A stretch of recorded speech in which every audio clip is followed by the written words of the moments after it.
The world of Elden Ring is enormous, as it's not only having a huge open world map with multiple layers and hidden areas, but also having so many characters, factions and stories you can discover, and to fully understand its lore takes quite a long time and a lot of effort to put together. So personally, I rather enjoy watching lore videos to help me understand the story instead of researching and reading all item descriptions myself. Because of that, it's kinda hard to make my own unique interpretations and discoveries in the main Elden Ring game. However, then, when the DLC Shadow of the Erdtree came out, I realized this world is quite smaller and more fresh, with less characters, and because of that, it's so much easier to understand the story, and I immediately felt a connection with the NPCs, as I felt like I'm being an important part of the story in a comprehensive way. And not only that, but I also managed to get my own interpretations of the characters and started noting down so many video ideas to make. I only ended up doing one though, the one that shows the full questline and dialogues of Thiolier.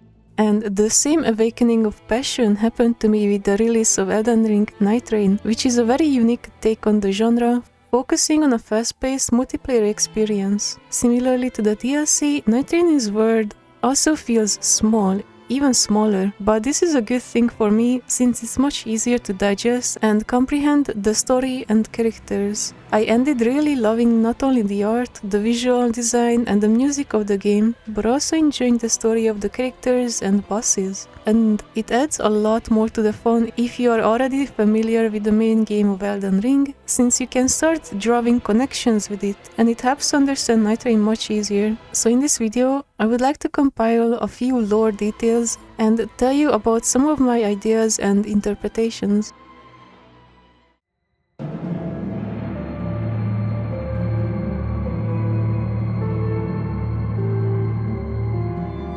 In Nightreign, there is 8 playable characters to choose from and 8 bosses to challenge. Among these 8 bosses, Gnoster is being a major exception, as he is the knight itself, who literally being the boss of the bosses, as the other 7 previous lords being sort of in service to him.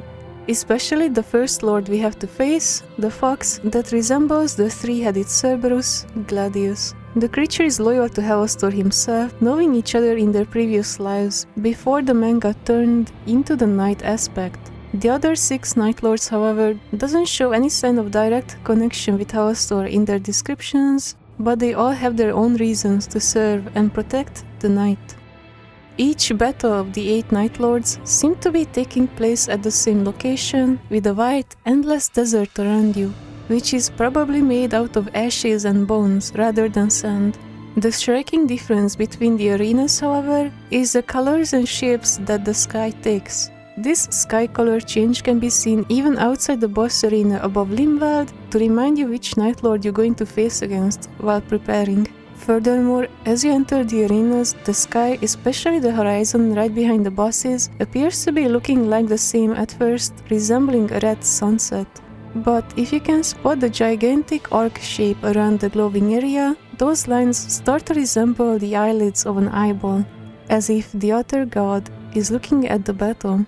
There is one exception for phase 1 though. The arena of Augur, Maris, is completely different from the beginning, making you feel like you are underwater. I am under the water.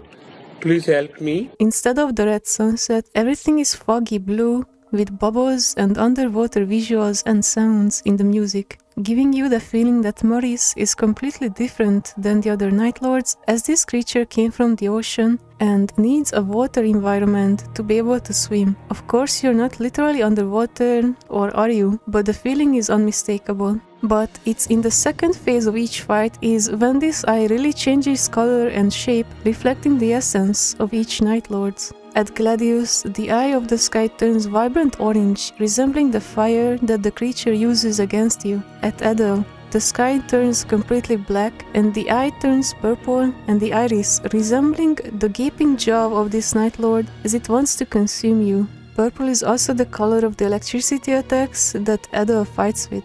Next, we got Gnoster, Wisdom of Night, who gives us a much less terrifying boss fight and instead charming us with its music and gentle colors. The Eye of the Sky at Gnoster turns into turquoise, green and purple, reflecting the beautiful essence of nature and life, where these insects originates from. They only want to survive, after all. And although Maris was an exception from Phase 1, it is not an exception with the eye appearing in Phase 2. Most amazingly, it turns into a purple eye, resembling the stars of a galaxy. I love how this game, similarly to Bloodborne, is making a connection between the ocean and the cosmos, both being vast and alien. They're hiding many things unknown to us. A bottomless curse, a bottomless sea, accepting of all that there is and can be. And speaking of being underwater, if you take a closer look at the sand in the boss arena of the Nightlords, you can notice it having wavy shapes, resembling the underwater sand, which got shaped by the waves of the ocean. This effect is further enhanced during Hellstor's boss fight, where you can also see those blue and purple dancing lights that resemble the water surface being reflected. It makes me wonder if this place was once literally an ocean filled with water but got drained from it. Or perhaps we are inside some sort of a ghost ocean, that which instead of consisting of water, it is more like a space that has the spiritual properties of water. Then we have Libra, whose sky turns into faded, almost grey, yellowish color, the eye this time resembling that of a horizontal goat eye, but with 3 more alien-looking eyes on top of it. Those vertical eyes actually remind me of the eyes that can be seen on Godwin's deformed corpse, both being vertical and empty and halfway shut. I'm not sure how to connect Godwin with Libra, except if we connect Libra with the Basilisk, since both having those huge fake eyes and both Godwin and the Basilisk are connected to Death Blight, a condition caused by Godwin's rotting body cursing the roots of the Earth Tree. After him, we've got the one major exception for Phase 2 at Fulgor, Champion of Nightglow. Although the eye of the sky is the same red in the beginning, but in Phase 2 the entire sky turns to golden, with many clouds covering the eye completely. And finally at Caligo, we can see the eye in the sky strikingly clearly. The entire sky freezes into cold blue shades, and the eye of the beast takes shape in the background.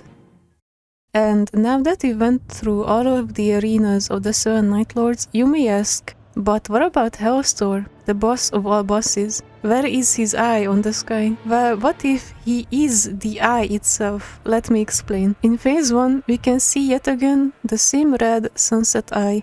In Phase 2, however, it turns into the most almost shockingly beautiful skies I've ever seen in a video game.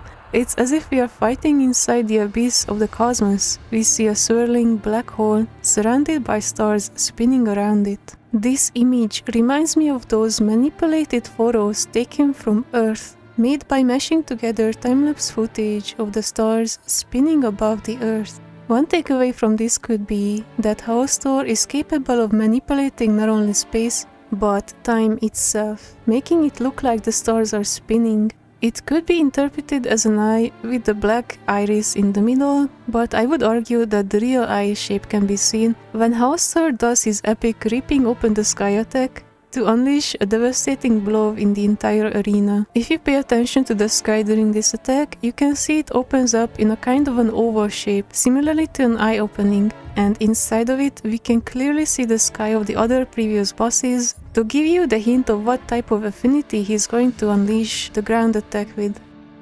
To me, it looks like Hellstor opening his eye and taking a glimpse into the arenas of these bosses to borrow their powers. And if he does so, could that mean that the eyes we can see in the previous boss fights are literally the eye of Hellstor staring into them?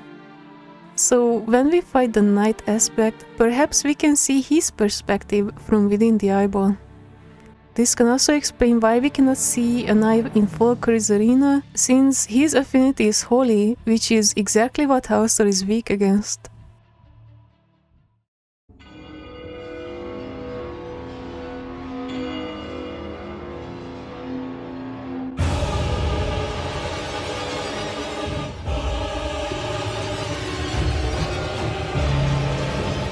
Next, I would like to talk about my favorite music track in the game, which is the chaotic banger theme of Libra, Beast of Night.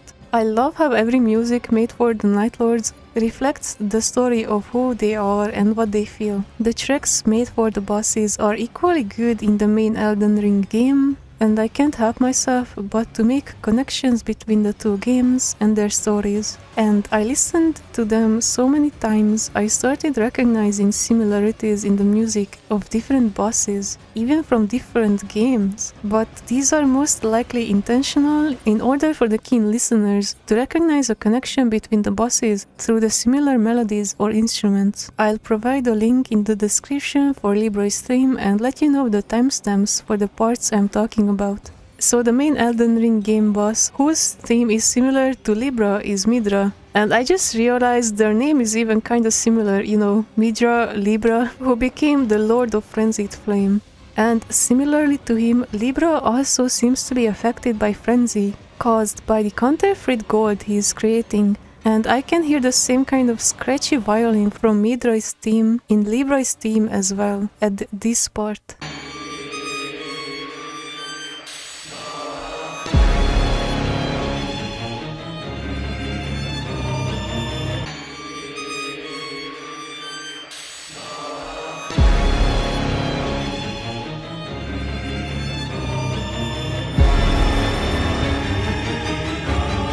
The final part of the music only plays during the Everdark version of the bosses. When Libra summons the Condemned, the singing of the Choir peaks on a high note, and I can hear them singing the same melody as in Midra's theme.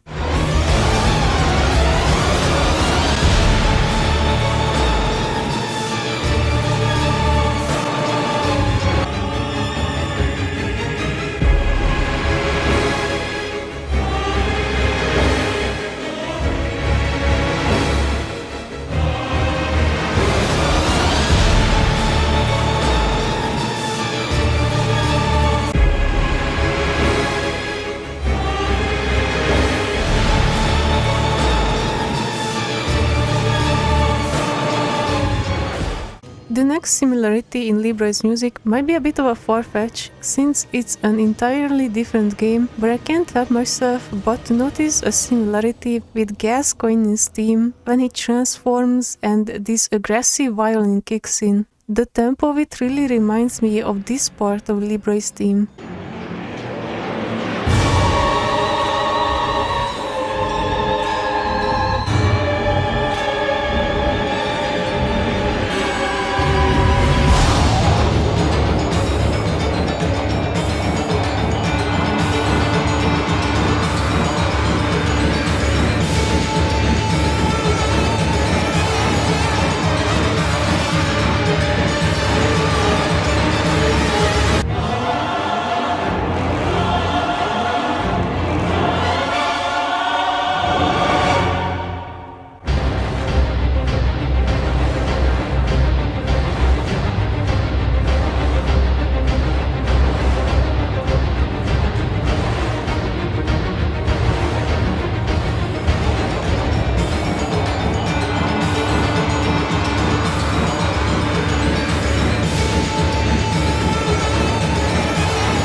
And it's nice because I already drawn so many parallels with this game and Bloodborne. For example, Libra is also called the Beast of Night, and he can attack you quite violently, like Gascoigne. I also think Libra having so many eyes on his body can be put to parallel with Wilhelm, who also wanted to obtain many eyes in order to elevate his consciousness and be one with the outer gods. Similarly, Libra is also possessed with balance, hence why he admires the night, which swallows everyone equally.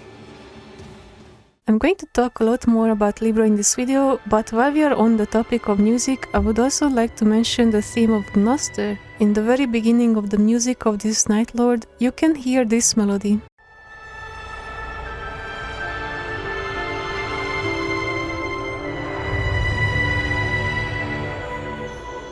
And now let me remind you of the main chorus part that plays in the boss fight in Shadow of the Erdtree when you fight Radon and Miquella.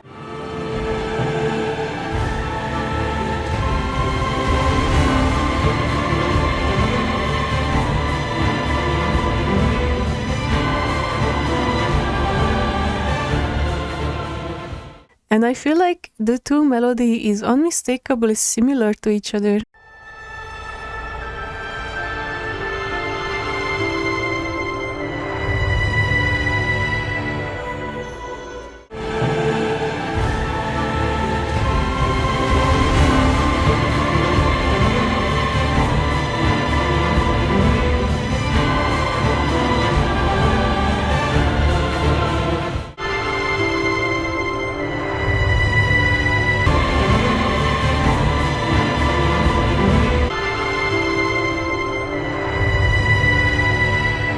Even though this melody plays during the fight when you fight Radon, or more like the spirit of him, I think this theme is more like made for Miquella. And if you think about it, Gnoster and Miquella showing quite many similarities, Miquella also having so many butterflies that you can pick up in the main game. He is also holy and innocent, making sacrifices out of his body and wishing for a better world. And similarly to Miquella, riding on the shoulders of the big and strong Radon, Gnoster, the moth, is also riding on the head of the bigger and stronger insect in phase 2. I'm not sure if the moth and Miquella are actually related to each other in some way, but similarly to Gascoigne and Libra, they definitely evoke similar images.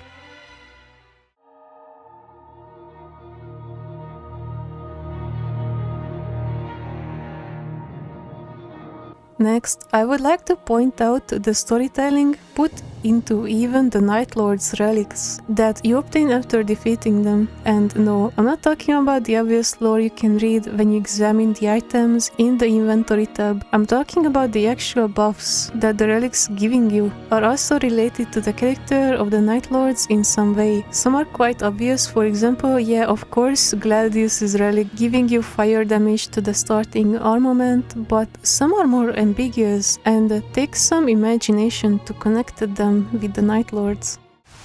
Why do you refuse to gain power? First of all, I would like to mention Libra's relic, which says it gives you a huge discount for shop purchases while on expeditions.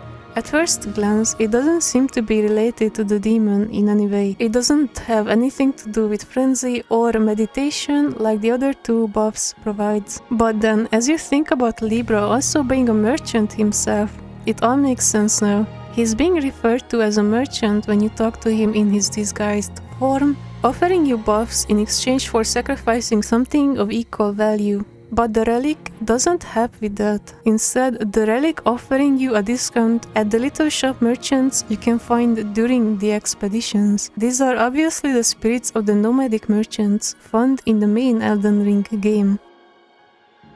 And if you know the story of the main game a bit better, you might remember that the nomadic merchant clan are also affected by the Flame of Frenzy, some of them using it against you even. And Libra as well, affected by frenzy, but not in the same way. I still wonder if Libra is somehow related to the nomadic merchants, perhaps having a connection with them in his previous life, before the night happened. Libra also has a hand at the end of his staff, similarly to the nomadic merchant's bow, which they also use as a weapon, featuring a little hand at the end of it. And both the merchants and Libra holding these makeshift weapons in their left hand. Furthermore, the hand that is featured on the top of these weapons is a left hand, which you can tell by the direction where the palm is bending. But going back to Nightreign, you may wonder if there is a storytelling in the relic buffs, then how does the other Nightlords relics related to them? The Knight of the Baron, for example, giving you 3 buffs related to critical hits. Well, this time I'm not sure how to tie this to at all, and the only idea I have is that this creature has an insatiable hunger and often using grab attacks with its gaping jaw, starting to munch on you if you get grabbed.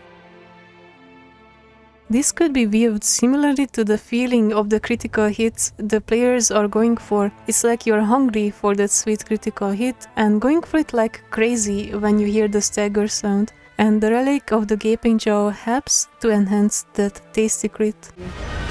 Oh, beautiful. Oh, yes. Oh, I was born for this. I'm just popping all this shit. Jesus! I didn't even get eventual greatness. Then we've got Gnoster's Relic, giving you maximum FP increase, which is probably related to this moth's immense capability of magic attacks as well as poison attacks, which is why its relic also giving you poison related buffs. Pretty self-explanatory, unlike the next boss on the list, Maris, whose relic gives you increased maximum HP, Flask also heals allies, and item confer effects to nearby allies. So we got 2 buffs related to health and 2 related to cooperation with allies. The boss itself should not have a higher HP than the others, so this makes me think of real life jellyfish being quite resistant and capable of long-lasting life. And the cooperation aspect with allies could refer to those other aquatic worm-like beings that Maris is kind of cooperating with against you. But also, the Augury story seems to be the most sad. It's just a simple creature drifting alone in the endless ocean.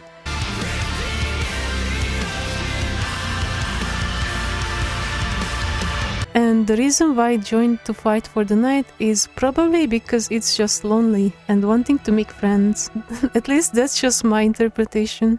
Maybe it's just playfully trying to splash water on you and not understanding you getting damaged from it, and it's all just a misunderstanding.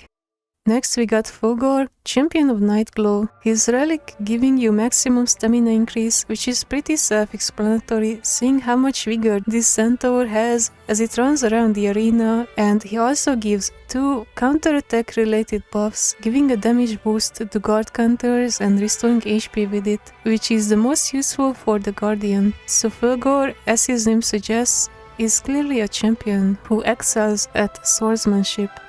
Then we got the awe-inspiring Caligo, whose relic gives you frost-related buffs. Out of these, the most interesting is the Frostbite in Vicinity Conceals Self ability, which I believe refers to Caligo, instead of wanting to fight, is also concealing and hiding itself inside the fog.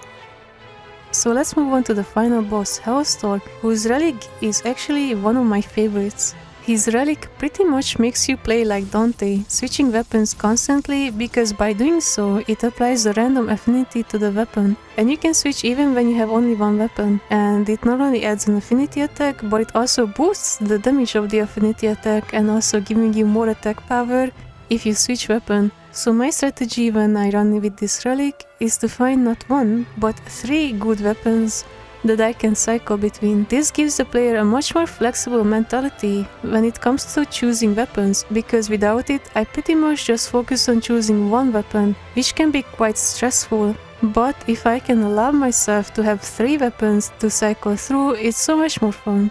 And the story reason for these relic buffs also makes sense for Hellstorm, who is not only fighting with 3 different weapons at the same time, but also using all kinds of affinities against you.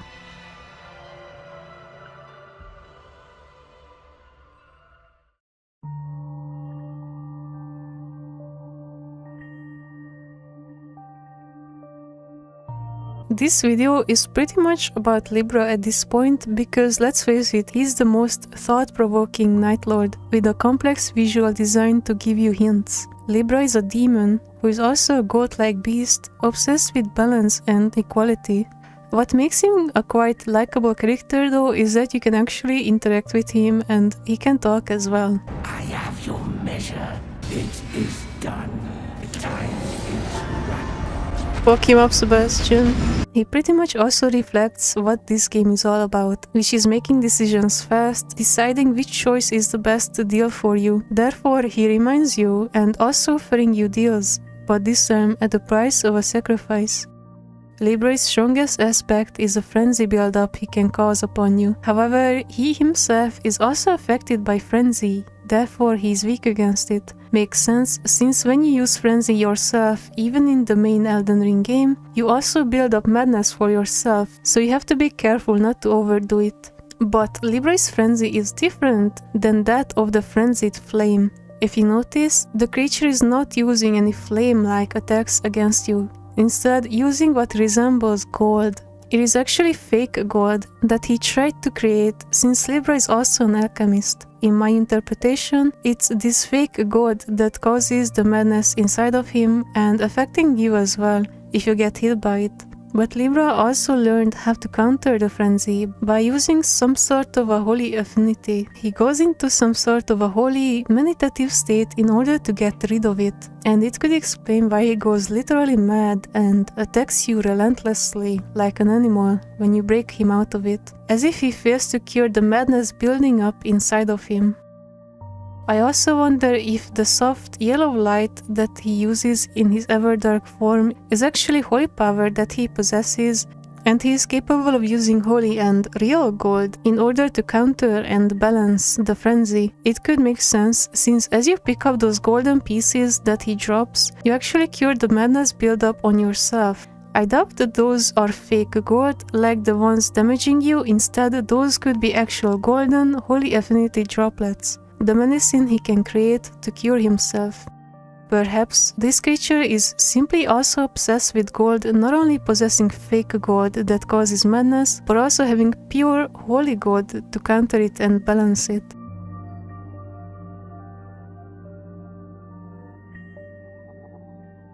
You might not notice it while you fight against Libra, but at the top of his staff, there is actually a white hand can be seen. The full hand can also symbolize 5 fingers, which could be seen as a union of 2 fingers and 3 fingers, which are also the representatives of gold and frenzy in the main Elden Ring. The 2 fingers communicates with the greater wheel, known for its holy, golden affinities, representing order, while the 3 fingers representing chaos. And added together, they represent balance, and similarly to Libra, he uses this balance to fight with not only gold, but with frenzy as well. The 5 fingers also reminds me of the description of the weapon called Cinquedea that the Beastman of Formazula uses. Its description tells that the 5 fingers are also symbolizing the intelligence granted upon the Beastman, and similarly to the Beastman of Formazula, Libra is also technically a beast with perhaps granted human intelligence. And similarly to the Cinquedea, he uses a weapon that features 5 fingers.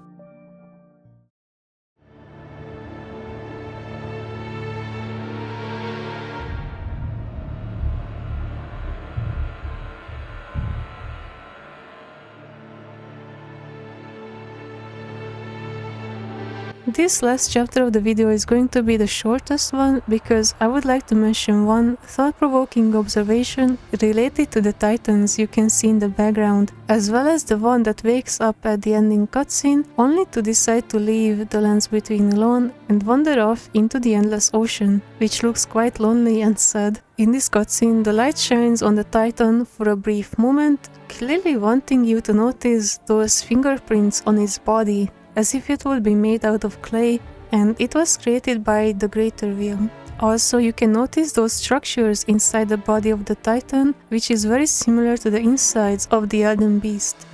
Those can also be noticed in the intro cinematic of the game, those blue, glowing, root-like things in the ground. So those are what got into these 3 titans as well, made out of earth, wood and roots. I'm not sure how to interpret the story here, but maybe it's more simplistic than I think. And it's simply the night being a natural force that happens, threatens to destroy the light of the earth tree and wash away the entire lands between. And thanks to you, the Nightfarers, you prevent it from happening. But it seems like the night has a consciousness, an outer god on its own, who requires a vessel to act out its will. Hence why it possessed the man who once Hellstor was, and also created these titans who are about to destroy the light and bring darkness. But the night and darkness is just a cycle, and the light of the morning sun always comes. No matter how hopeless and dark things seems to be, it will always get better. But going back to the fingerprints on the outside and Elden Beast-like structures on the inside, it seems like as if this titan is like the opposite force of the Holy Elden Beast, yet having the exact same force on the inside and perhaps even created by the same will, the same god. One represents life, while one represents death. And with that, I exhausted my thoughts for now on Elden Ring Nightreign. I hope you enjoyed, and feel free to let me know your thoughts in the comments. I have some ideas for more Nightreign and Elden Ring videos in the future, but also working on a lot of Devil May Cry content, so you might have to wait for them a bit. But before I end this video, I would like to give a massive shoutout and a thank you for my friends who joined me in my quest of recording Nightreign and teaming up with me in the fight and discussing the lore in the meantime. One of them goes by Nero the Sky on YouTube, known for his in-depth video game analysis. I highly recommend checking out his channel. And also to Daniel D. Teach, who is an actual music teacher and producer who decided to make some absolutely amazing Nightreign content, where he's not only breaking down the music of each bosses, but also talking about the lore. He's such a cool guy, I cannot recommend him enough. You can find both of these channels in the description. And thank you for watching again, and see you in the next one.